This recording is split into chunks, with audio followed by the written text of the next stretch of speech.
আসসালামু আলাইকুম রহমতুল্লাহ। আমি অন্তর্বর্তী সরকারের দৃষ্টি আকর্ষণ করছি। সামনে ত্রয়োদশ নির্বাচন 12ই ফেব্রুয়ারি। এই উপলক্ষে সকল কলকারখানা, অফিস আদালত বন্ধ থাকবে।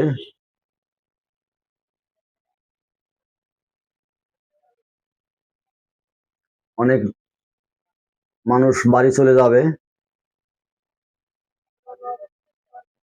অতএব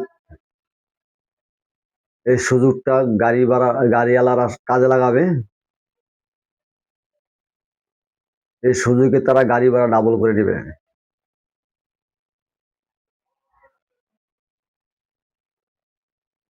আমি সরকারের দৃষ্টি আকর্ষণ করছি, সরকারের দিকে নজর দিবেন। কারণ গাড়ি ভাড়া যদি বেশি বাড়ায় গাড়িওয়ালারা, তবে মানুষজন বাড়ি যাওয়ার চিন্তা ভাবনা অনেকই কম করবেন। কারণ গার্মেন্টস শ্রমিক বেশি, 75% গার্মেন্টস শ্রমিক। সেক্ষেত্রে তারা ভাড়া বেশি হলে তারা যাওয়ার চিন্তা ভাবনা করবে না। কারণ আবার 1 মাস পরে রমজান ঈদ, সেই উপলক্ষে আবার বাড়ি যাওয়া হবে। অতএব সেই চিন্তা ভাবনা করে অনেকেই বাড়ি যাবেন না। তাই আমি সকল বাস মালিক, জাহাজ মালিক, লঞ্চ মালিকদের সবাই দৃষ্টি আকর্ষণ করছি, দয়া করে আপনারা কেউ গাড়ি ভাড়া বাড়াবেন না, কেউ লঞ্চের ভাড়া বাড়াবেন না। কারণ এটা ত্রয়োদশ নির্বাচন উপলক্ষে শুরু হয়েছে। কারণ একটা ভোট দেওয়ার জন্য মানুষ যার যার স্থানে শেষে চলে যাবে।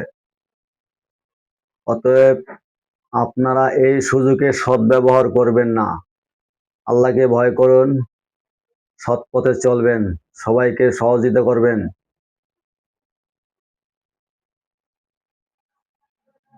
কারণ আবার 1 মাস পরে রমজানি, তখন আপনারা বাড়িয়ে নেবেন। কিন্তু দয়া করে এখন কেউ গাড়ি ভাড়া বাড়াবেন না। সরকারের প্রতি দৃষ্টি আকর্ষণ করছি, দয়া করে আপনারা এই গাড়ি ভাড়াটার দিকে নজর দিবেন।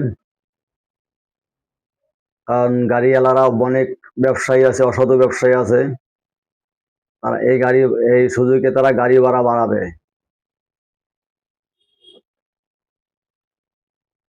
তাই আমি অনুরোধ করব যেন তারা এদিকে নজর দেয়। প্রয়োজন হলে তারা ম্যাজিস্ট্রেট দিবে, প্রয়োজন হলে তারা প্রতি স্থানে স্থানে 2-3 করে পুলিশ দেবে, তবুও যেন গাড়ি ভাড়া না বাড়ায়। কারণ 75% গার্মেন্টস শ্রমিক, এদের বাড়ি যাইতে কষ্ট হবে এবং তারা বাড়িতে যাইতে চাইবে না। এই একটা ভোট সবাইকে দেওয়ার জন্য, সবাই ভোট দেওয়ার জন্য বাড়ি যাবে।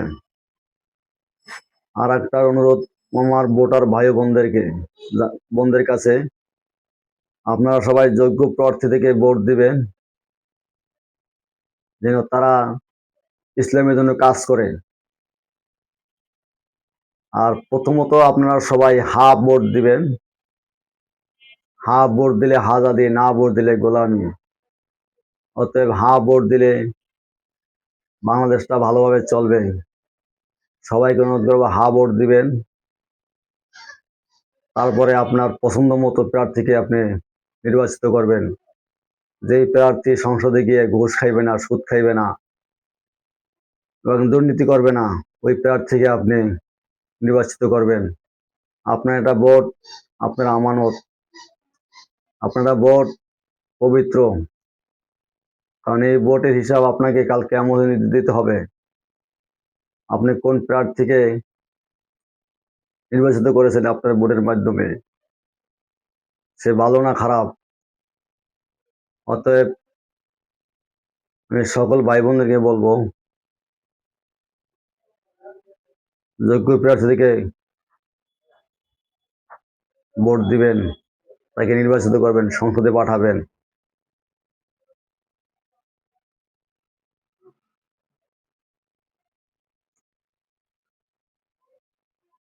অন্তর্বর্তী সরকারের প্রতি আমার অনুরোধ, বিশেষ করে আরেকবার বললাম, কারণ আমরা গার্মেন্টস শ্রমিক বেশি, তাই দয়া করে গাড়ি ভাড়াটা যেন না বাড়ায় সেদিকে নজর দিবেন। গাড়ির শ্রমিক নেতাদের কাছে কথা বলুন, তারা যেন এই সুযোগে ফায়দা না লুটে। এই বলে আমার কথা শেষ করছি। আসসালামু আলাইকুম রহমতুল্লাহ।